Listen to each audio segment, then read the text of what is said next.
జీతం కోసమో ఆలోచించి సైన్యంలో చేరడు. దేశభక్తి, దేశ రక్షణ ఆయన నర నరాల్లో ఉంటుంది.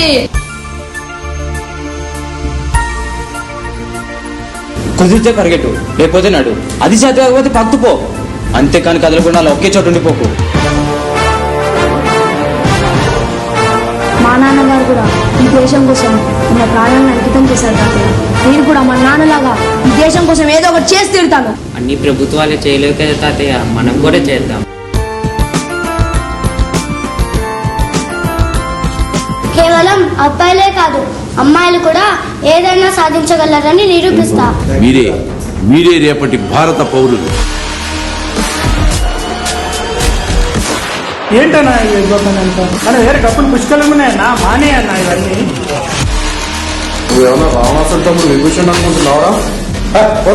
ఈ కాలంలో చదువుకోవాల్సిన పిల్లల్ని నువ్వు ఇలా స్మగ్లింగ్ చేస్తున్నావన్నా.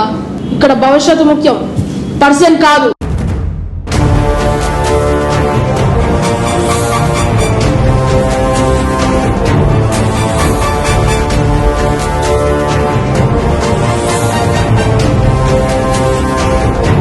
మిమ్మల్ని అందరినీ చూస్తుంటే అమరవీరులైన మన స్వాతంత్ర సమరయోధులు మీలో పుట్టినట్టుగా అనిపిస్తుంది.